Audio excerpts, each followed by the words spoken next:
The Overlord's Thumb. By Robert Silverberg. The sun had gone down blood-red, and Colonel John Duvall slept poorly because of it. The atmosphere on Marken was not normally conducive to blood-red sunsets, though they did happen occasionally on evenings when the blue of sunlight was scattered particularly well. The marks connected red sunsets with approaching trouble. Colonel Duvall, who headed the Terran cultural and military mission to Marken, was more cultural than military himself, and so was willing to accept the Marken belief that the sunset was a premonition of conflict. He was tall, well-made and erect in bearing, with the sharp bright eyes and crisp manner of the military man. He successfully tried to project an appearance of authoritative officerhood, and his men respected and feared the image he showed them. His degree was in anthropology. The military education was an afterthought, but a shrewd one. It had brought him command of the Marken outpost. The Department of Extraterrestrial Affairs insisted that all missions to relatively primitive alien worlds be staffed and headed by military men, and, Duvall reasoned, so long as I keep up the outward show. Who's to know that I'm not the tough soldier they think I am? Marken was a peaceful enough world. The natives were intelligent, fairly highly advanced culturally if not technically, easily dealt with on a rational being-to-being basis. Which explains why Duvall slept badly the night of the red sun. Despite his elegant posture and comportment, he regarded himself essentially as a bookish, unmilitary man. He had some doubts as to his own possible behavior in an unforeseen time of crisis. The false front of his officerhood might well crumble away under stress, and he knew it. He dozed off, finally, toward morning, having kicked the covers to the floor and twisted the sheets into crumpled confusion. It was a warmish night, most of them were, on Marken, but he felt chilled. He woke late, only a few minutes before officers' mess, and dressed hurriedly in order to get there on time. As commanding officer, of course, he had the privilege of sleeping as late as he pleased, but getting up with the others was part of the task Duvall imposed on himself. He donned the light summer uniform, slapped depilator hastily on his tanned face, hooked on his formal blaster and belt, and signaled to his orderly that he was awake and ready. The Terran enclave covered 10 acres, half an hour's drive from one of the largest Marken villages. An idling jeep waited outside Duvall's small private dome, and he climbed in, nodding curtly at the orderly. "Morning, Harris." "Good morning, Sit."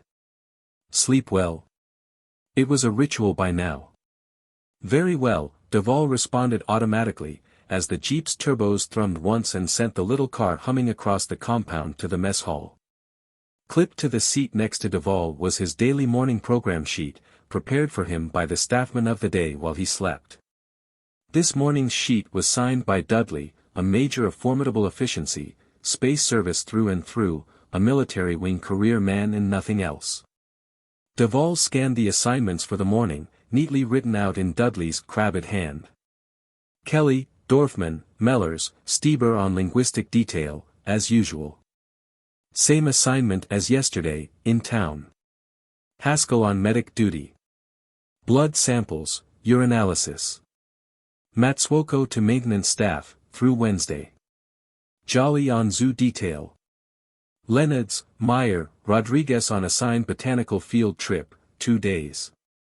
Extra jeep assigned for specimen collection. Duvall scanned the rest of the list, but, as expected, Dudley had done a perfect job of deploying the men where they would be most useful and most happy. Duvall thought briefly about Lenards, on the botanical field trip. A 2-day trip might take them through the dangerous rainforest to the south. Duvall felt a faint flicker of worry. The boy was his nephew, his sister's son, a reasonably competent journeyman botanist with the gold bar still untarnished on his shoulder. This was the boy's first commission. He had been assigned to Duvall's unit at random, as a new man.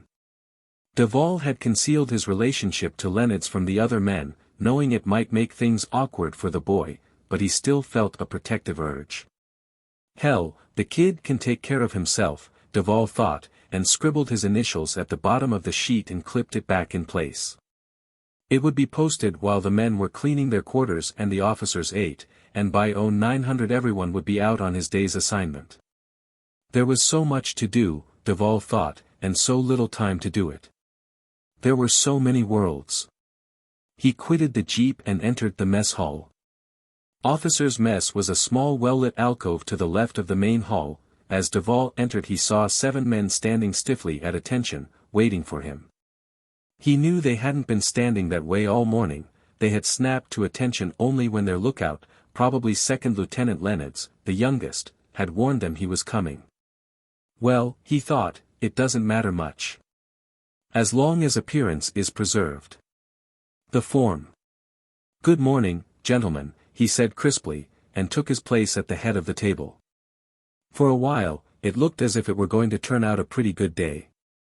The sun rose in a cloudless sky, and the thermometer tacked to the Enclave flagstaff registered 93 degrees. When Markin got hot, it got hot. By noon, Duvall knew by now, they could expect something like 110 in the shade, and then, a slow, steady decline into the low 80s by midnight. The botanical crew departed on time, rumbling out of camp in its 2 jeeps, and Duvall stood for a moment on the mess hall steps watching them go, watching the other men head for their assigned posts. Stubble-faced Sergeant Jolly saluted him as he trotted across the compound to the zoo, where he would tend the little menagerie of Markin wildlife the expedition would bring back to Earth at termination. Wiry little Matsuoko passed by, dragging a carpenter's kit. The linguistic team climbed into its jeep and drove off toward town, where they would continue their studies in the Markin tongue. They were all busy. The expedition had been on Markin just 4 months, 8 months was left of their time. Unless an extension of stay came through, they'd pack up and return to Earth for 6 months of furlough cum report session, and then it would be on to some other world for another year of residence.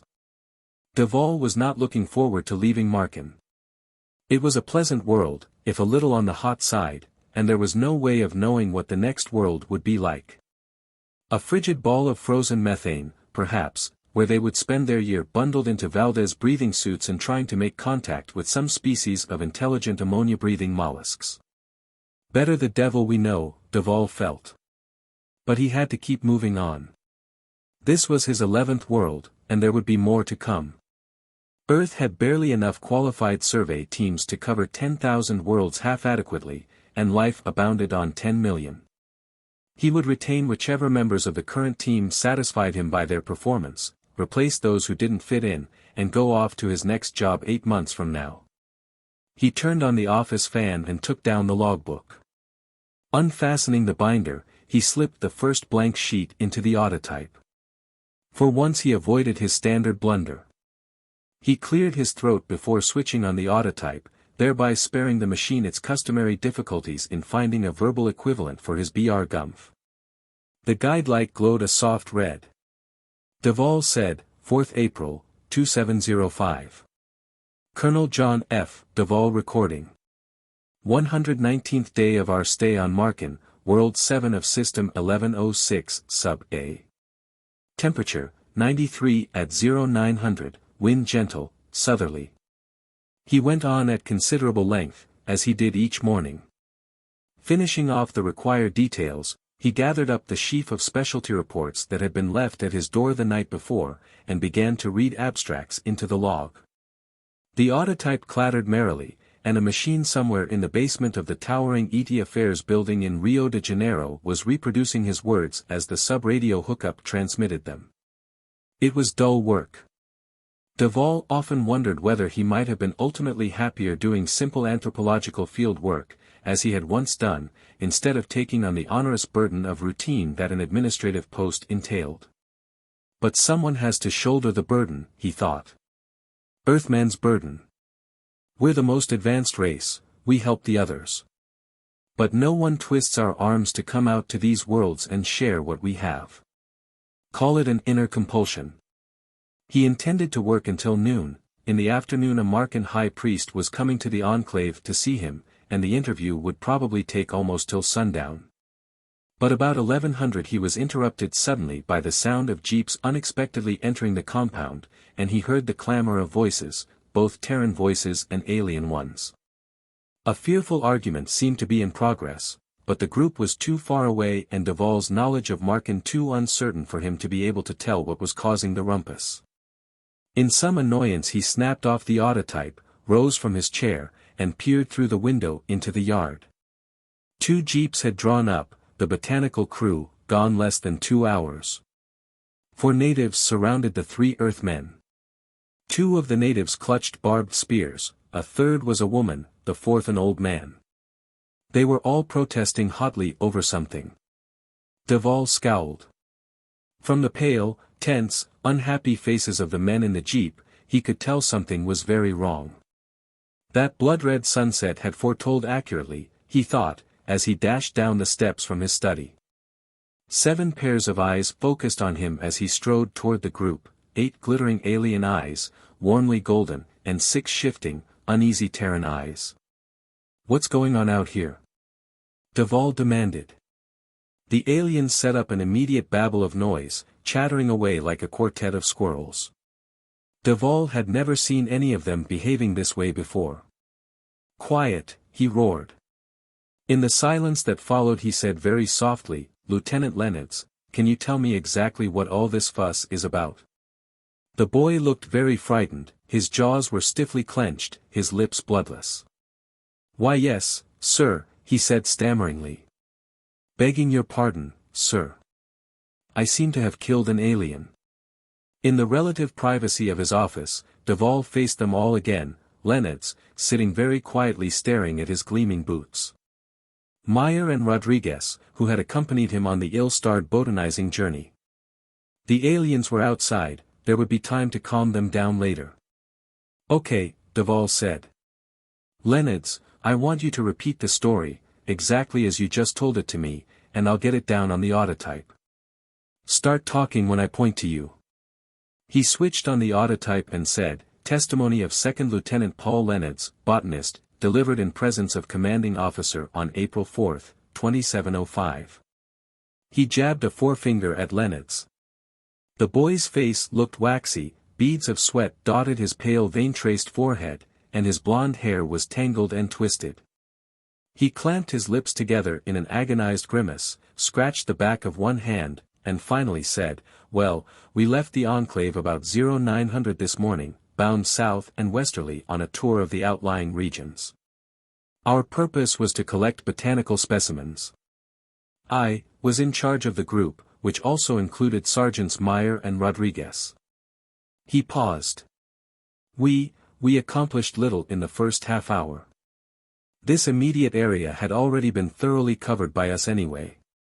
But about 0945 Meyer noticed a heavily wooded area not far to the left of the main road, and called it to my attention. I suggested we stop and investigate. It was impossible to penetrate the wooded area in our jeeps, so we proceeded on foot. I left Rodriguez to keep watch over our gear while we were gone.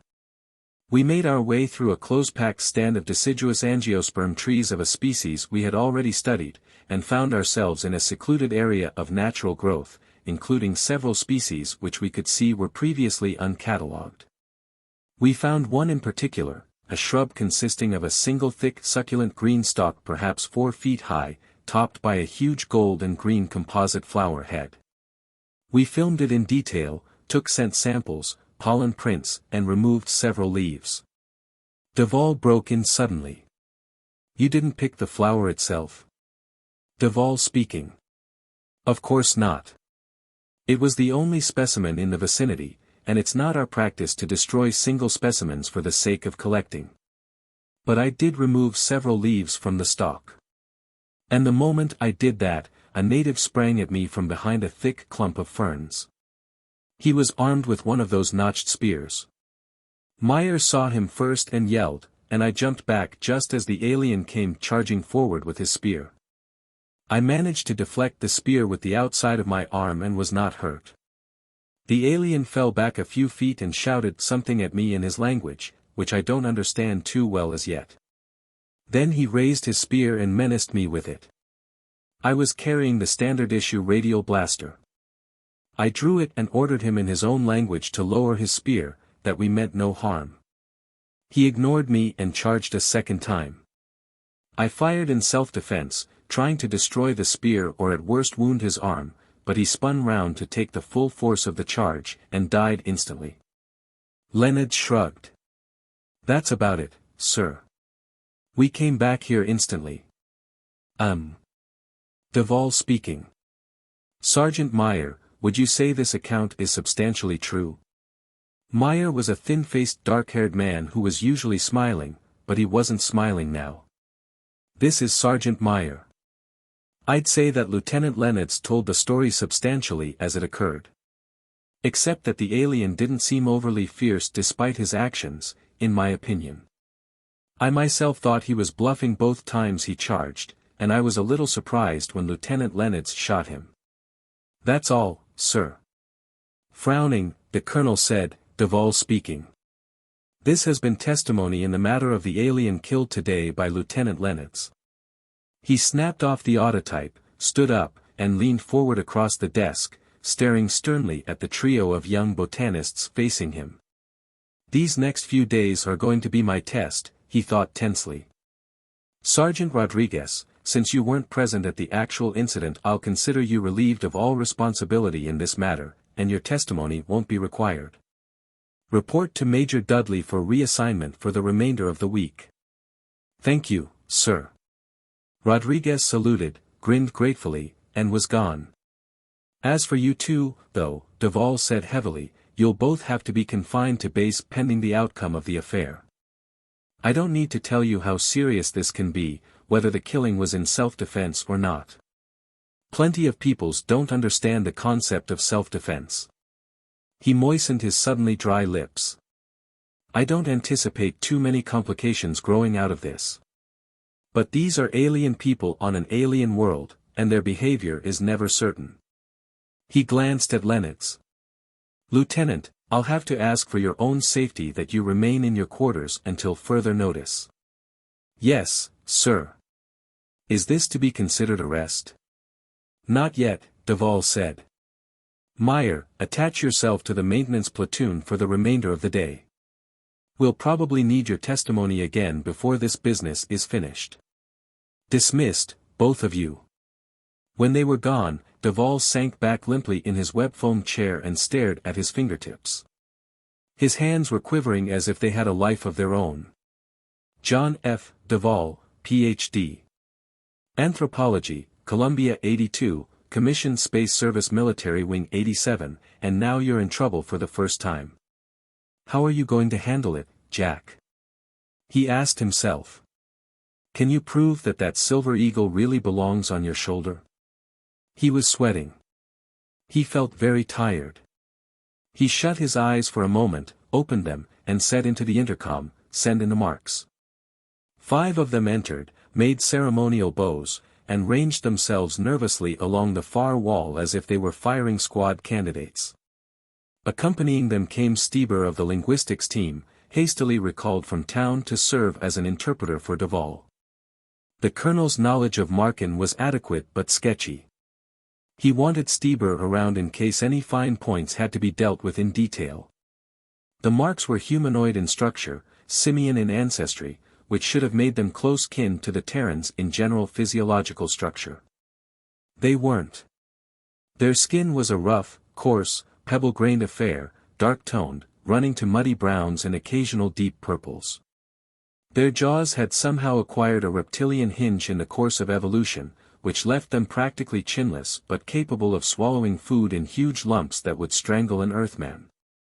Their eyes, liquid gold in color, were set wide on their heads, allowing enormous peripheral vision. Their noses were flat buttons, in some cases barely perceptible. Duval saw 2 younger men, obviously warriors.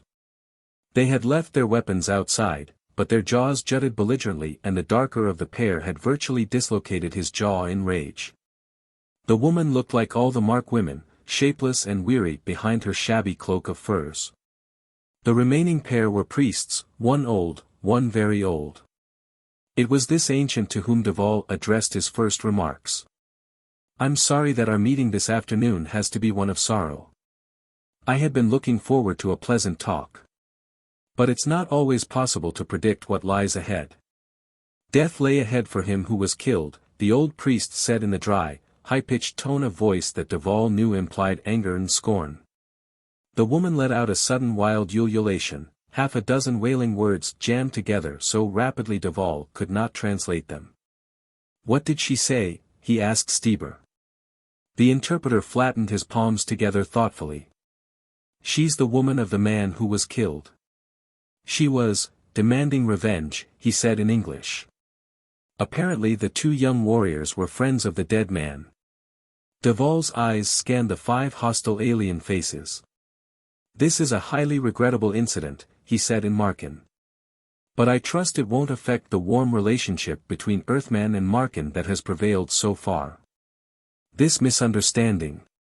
Blood must be atoned," said the smaller and less impressively garbed of the two priests. He was probably the local priest, Duval thought, and he was probably happy to have his superior on hand to back him up. The colonel flicked sweat from his forehead. "The young man who committed the act will certainly be disciplined. Of course you realize that a killing in self-defense cannot be regarded as murder, but I admit the young man did act unwisely and will suffer the consequences." It didn't sound too satisfying to Duval, and, indeed, the aliens hardly seemed impressed. The high priest uttered 2 short, sharp syllables. They were not words in Duval's vocabulary, and he looked over at Stieber in appeal. "He said Leneds was trespassing on sacred ground. He said the crime they're angry about is not murder but blasphemy." Despite the heat, Duval felt a sudden chill. "Not murder. This is going to be complicated," he realized gloomily. To the priest he said, "Does this change the essential nature of the case? He'll still be punished by us for his action, which can't be condoned." "You may punish him for murder, if you so choose," the high priest said, speaking very slowly, so Duval would understand each word. The widow emitted some highly terrestrial-sounding sobs. The young men glowered stolidly. "Murder is not our concern," the high priest went on. "He has taken life, life belongs to them, and they withdraw it whenever they see fit, by whatever means they care to employ. But he has also desecrated a sacred flower on sacred ground. These are serious crimes, to us. Added to this he has shed the blood of a guardian, on sacred ground. We ask you to turn him over to us for trial by a priestly court on this double charge of blasphemy.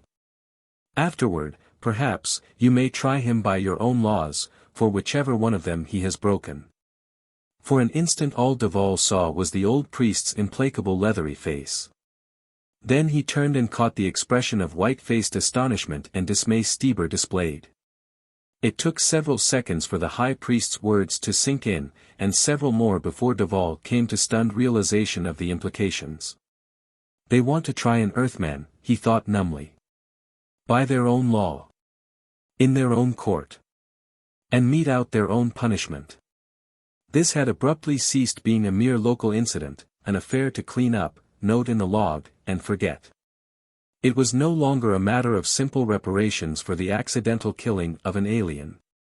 Now, thought Duval dully, it was a matter of galactic importance. And he was the man who had to make all the decisions. He visited Leneds that evening, after the meal. By that time everyone in the camp knew what had happened, though Duval had ordered Stieber to keep quiet about the alien demand to try Leneds themselves.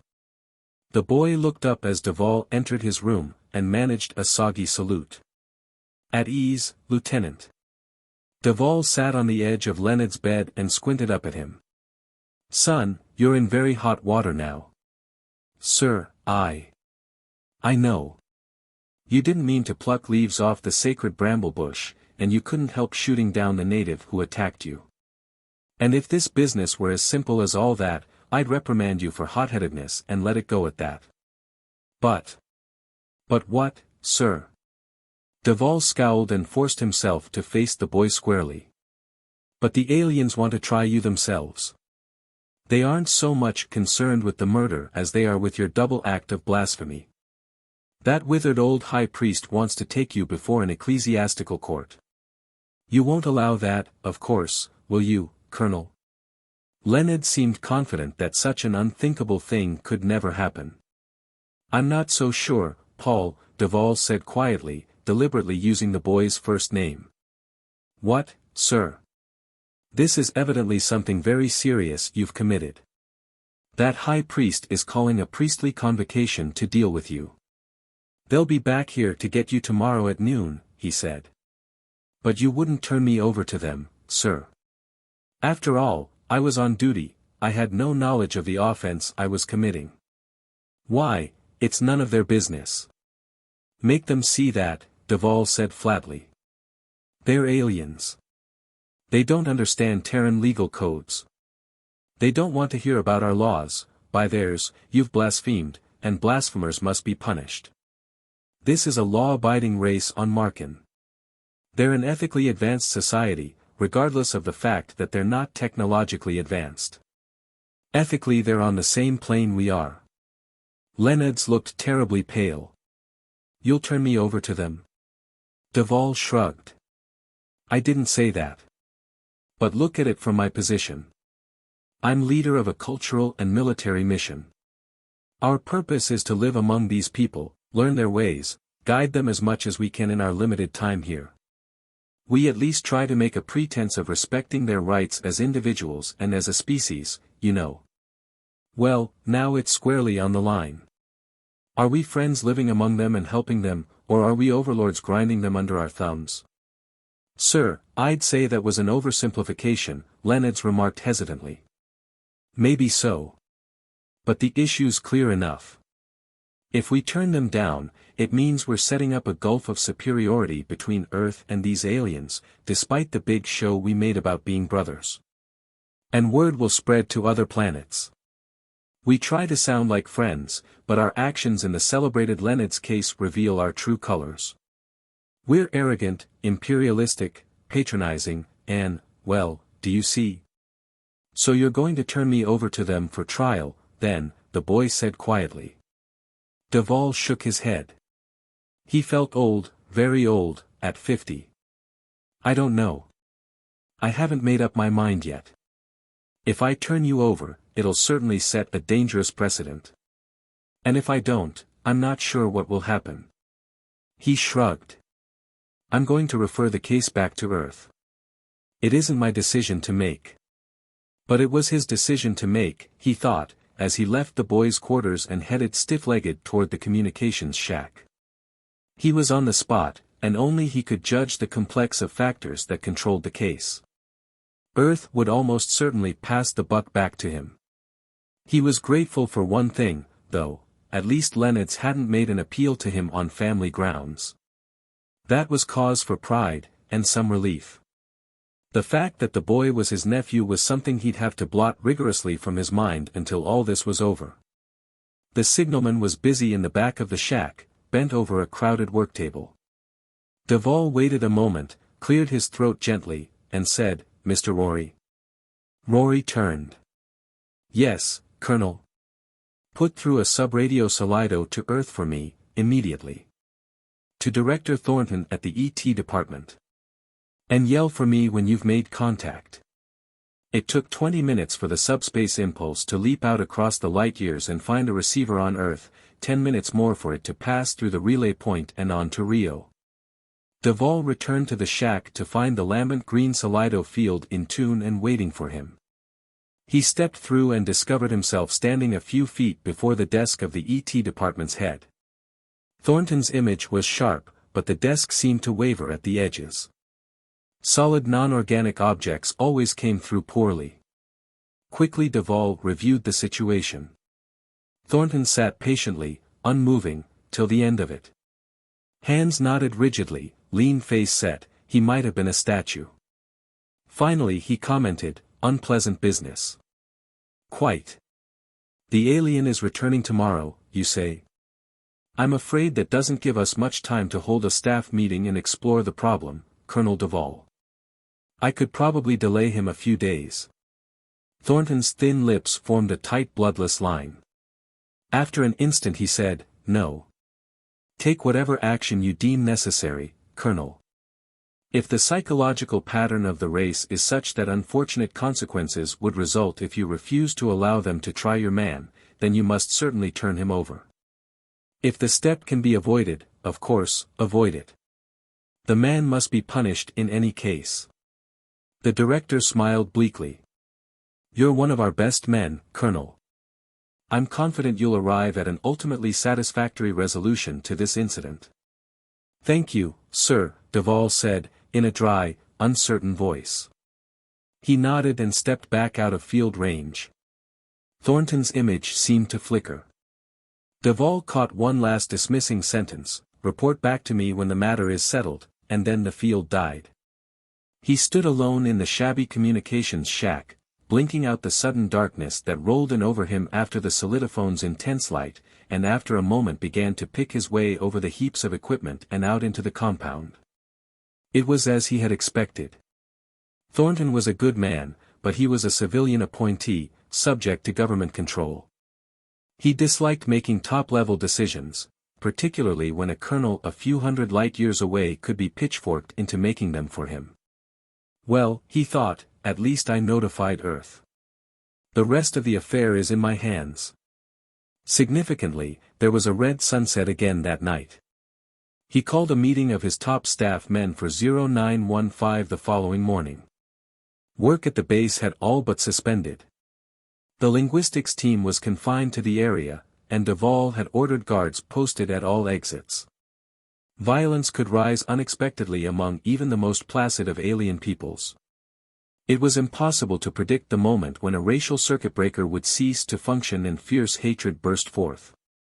They listened in silence to the tapes of Leonard's statements, Meyer's comments, and the brief interview Duvall had had with the 5 aliens. Duvall punched the cut-off stud and glanced rapidly round the table at his men. 2 majors, a captain, and a quartet of lieutenants comprised his high staff, and one of the lieutenants was confined to quarters. That's the picture. The old high priest is showing up here about noon for my answer. I thought I'd toss the thing open for staff discussion first. Major Dudley asked for the floor. He was a short, stocky man with dark flashing eyes, and on several occasions in the past had been known to disagree violently with Duvall on matters of procedure. Duvall had picked him for 4 successive trips, despite this. The colonel believed in diversity of opinion, and Dudley was a tremendously efficient organizer as well. Major? Sir, it doesn't seem to me that there's any question of what action to take. It's impossible to hand Leonard's over to them for trial. It's unearthlike. Duvall frowned. Would you elaborate, Major? Simple enough. We're the race who developed the space drive, therefore, we're the galaxy's most advanced race. I think that goes without saying. It does not, Duvall commented. But go ahead. Scowling, Dudley said, regardless of your opinion, sir, the aliens we've encountered so far have all regarded us as their obvious superiors. I don't think that can be denied, and I think it can only be attributed to the fact that we are their superiors. Well, if we give up Leonard's for trial, it cheapens our position. It makes us look weak, spineless. You're suggesting, then, Duvall broke in, that we hold the position of overlords in the galaxy, and by yielding to our serfs, we may lose all control over them. Is this your belief, Major? Duvall glared at him. Dudley met the colonel's angry gaze calmly. Basically, yes. Damn it, sir, I've tried to make you see this ever since the Higath expedition. We're not out here in the stars to collect butterflies and squirrels. Out of order, Duvall snapped coldly. This is a cultural mission as well as a military, Major, and so long as I'm in command it remains primarily cultural. He felt on the verge of losing his temper. He glanced away from Dudley and said, Major Gray, could I hear from you? Gray was the ship's astrogator. On land his functions were to supervise stockade construction and map-making. He was a wiry, unsmiling little man with razor-like cheekbones and ruddy skin. I feel we have to be cautious, sir. Handing Leonard's over would result in a tremendous loss of Terran prestige. Loss? Dudley burst in. It would cripple us. We'd never be able to hold our heads up honestly in the galaxy again if. Calmly Duvall said, Major Dudley, you've been ruled out of order. Leave this meeting, Major. I'll discuss a downward revision of your status with you later. Turning back to Gray without a further glance at Dudley, he said, "You don't believe, Major, that such an action would have a corresponding favorable effect on our prestige in the eyes of those worlds inclined to regard Earth uneasily?" "That's an extremely difficult thing to determine, sir." "Very well, then." Duval rose. "Pursuant to regulations, I've brought this matter to the attention of authorities on Earth, and have also offered it for open discussion among my officers. Thanks for your time, gentlemen." Captain Marichal said uncertainly, "Sir, won't there be any vote on our intended course of action?" Duval grinned coldly. "As commanding officer of this base, I'll take the sole responsibility upon myself for the decision in this particular matter. It may make things easier for all of us in the consequent event of a court-martial inquiry." It was the only way, he thought, as he waited tensely in his office for the high priest to arrive. The officers seemed firmly set against any conciliatory action, in the name of Terra's prestige. It was hardly fair for him to make them take responsibility for a decision that might be repugnant to them. Too bad about Dudley, Duval mused. But insubordination of that sort was insufferable. Dudley would have to be dropped from the unit on their next trip out. "If there is any next trip out for me," he added. The intercom glowed gently. "Yes. Alien delegation is here, sir," said the orderly. "Don't send them in until I signal." He strode to the window and looked out. The compound, at first glance, seemed full of aliens. Actually there were only a dozen, he realized, but they were clad in full panoply, bright red and harsh green robes, carrying spears and ornamental swords. Half a dozen enlisted men were watching them nervously from a distance, their hands ready to fly to blasters instantly if necessary. He weighed the choices one last time. If he handed Leonard's over, the temporary anger of the aliens would be appeased, but perhaps at a long-range cost to Earth's prestige. Duval had long regarded himself as an essentially weak man with a superb instinct for camouflage, but would his yielding to the aliens imply to the universe that all Earth was weak? On the other hand, he thought, suppose he refused to release Leonard's to the aliens. Then he would be, in essence, bringing down the Overlord's thumb, letting the universe know that Earthmen were responsible only to themselves and not to the peoples the worlds they visited. Either way, he realized, the standing of Earth in the galaxy's estimation would suffer. One way, they would look like appeasing weaklings, the other, like tyrants. He remembered a definition he had once read: melodrama is the conflict of right and wrong, tragedy the conflict of right and right. Both sides were right here. Whichever way he turned, there would be difficulties. And there was an additional factor, the boy. What if they executed him? Family considerations seemed absurdly picayune at this moment, but still, to hand his own nephew over for possible execution by an alien people. He took a deep breath, straightened his shoulders, sharpened the hard gaze of his eyes. A glance at the mirror over the bookcase told him he looked every inch the commanding officer, not a hint of the inner conflict showed through. He depressed the intercom stud. "Send in the high priest. Let the rest of them wait outside." The priest looked impossibly tiny and wrinkled, a gnome of a man whose skin was fantastically gullied and mazed by extreme age. He wore a green turban over his hairless head, a mark of deep mourning, Duval knew. The little alien bowed low, extending his pipe-stem arms behind his back at a sharp angle, indicating respect. When he straightened, his head craned back sharply, his small round eyes peering directly into Duval's. "The jury has been selected. The trial is ready to begin. Where is the boy?" Duval wished fleetingly he could have had the services of an interpreter for this last interview. But that was impossible, this was something he had to face alone, without help. "The accused man is in his quarters," Duval said slowly. "First I want to ask some questions, old one." "Ask." "If I give you the boy to try, will there be any chance of his receiving the death penalty?" "It is conceivable." Duval scowled. "Can't you be a little more definite than that?" How can we know the verdict before the trial takes place? Let that pass, Duval said, seeing he would get no concrete reply. Where would you try him? Not far from here. Could I be present at the trial? No. Duval had learned enough of Markan grammar by now to realize that the form of the negative the priest had employed meant literally, I say no and mean what I say. Moistening his lips, he said, suppose I should refuse to turn Lieutenant Lennox over to you for trial? How could I expect you people to react? There was a long silence. Finally the old priest said, would you do such a thing? I'm speaking hypothetically. Literally, the form was I speak on a cloud. It would be very bad. We would be unable to purify the sacred garden for many months.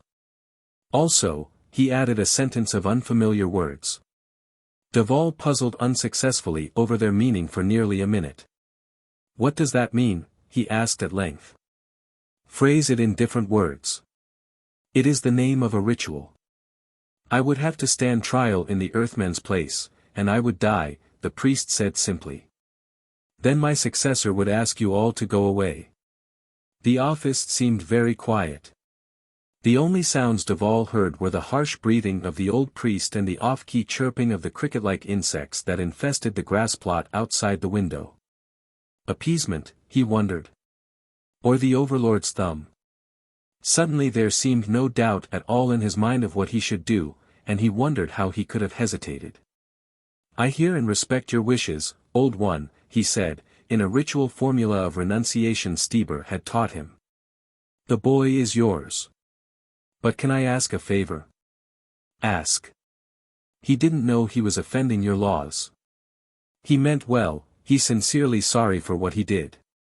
He's in your hands, now, but I want to ask mercy on his behalf. He had no way of knowing he was offending. This will be seen at the trial, the old priest said coldly.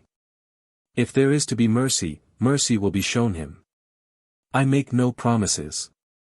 Very well, Duval said. He reached for a pad and scrawled an order remanding Lieutenant Paul Lennox to the aliens for trial, and signed it with his full name and title. Here. Give this to the Earthman who let you in. He'll see to it that the boy is turned over to you.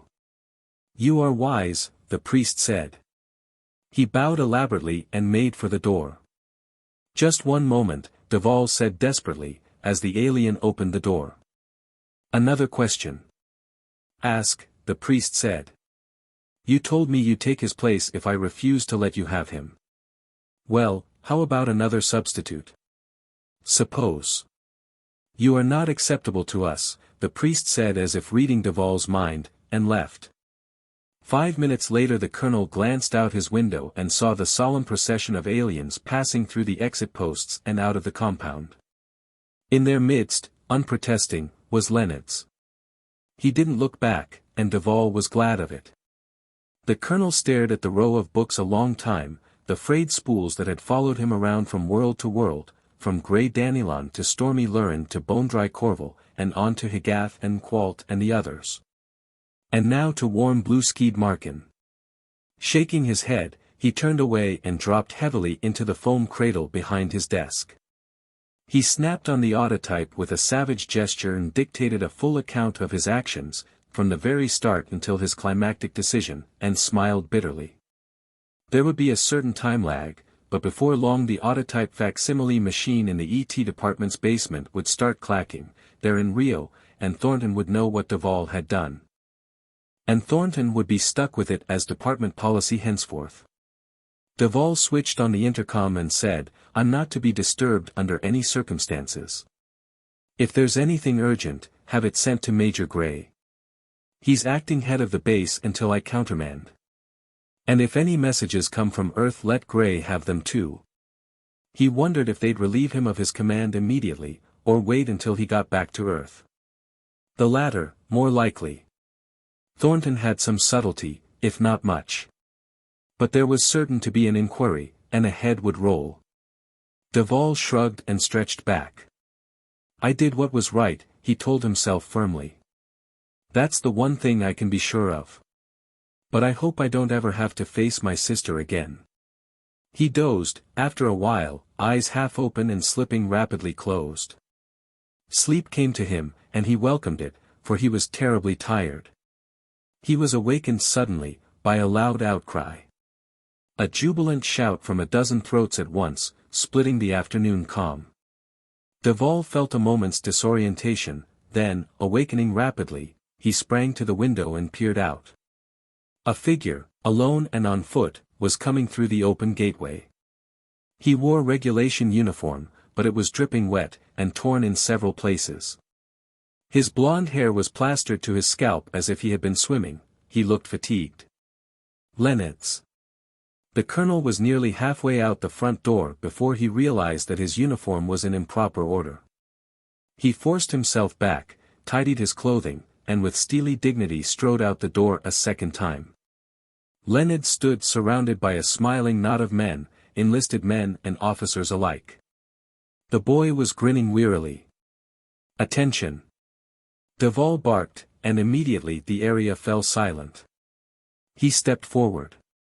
Leonard raised one arm in an exhausted salute. There were some ugly bruises on him. "I'm back, Colonel. I'm aware of that. You understand that I'll have to return you to the marks for trial anyway, despite your no doubt daring escape."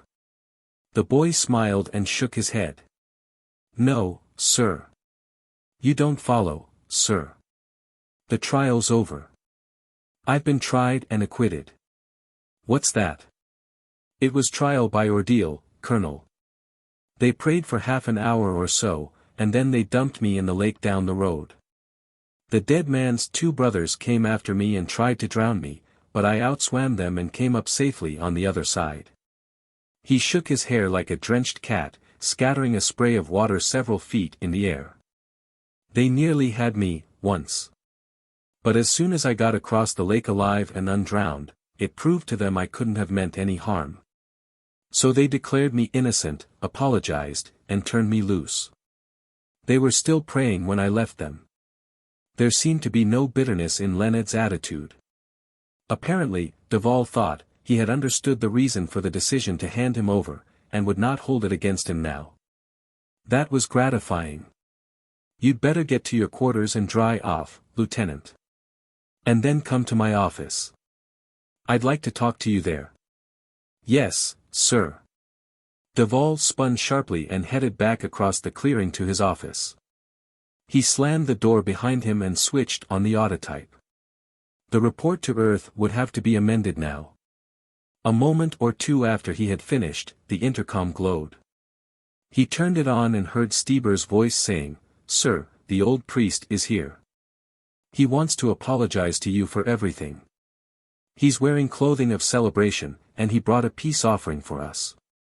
"Tell him I'll be right out," Duval said. "And call all the men together. Including Dudley. Especially Dudley. I want him to see this."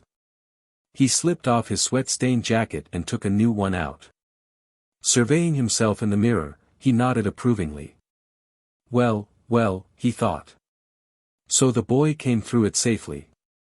That's good. But he knew that the fate of Paul Leonard had been irrelevant all along, except on the sheerly personal level. It was the larger issue that counted. For the first time, Earth had made a concrete demonstration of the equality of intelligent life doctrine it had been preaching so long. He had shown that he respected the Markan laws in terms of what they were to the Marks, and he had won the affection of a race as a result. Having the boy return unharmed was a bonus. But the precedent had been set. And the next time, perhaps, on some other world, the outcome might not be so pleasant. Some cultures had pretty nasty ways of putting criminals to death. He realized that the burden the Earth exploration teams carried now had become many times heavier, that now, Earthmen would be subject to the laws of the planets who hosted them.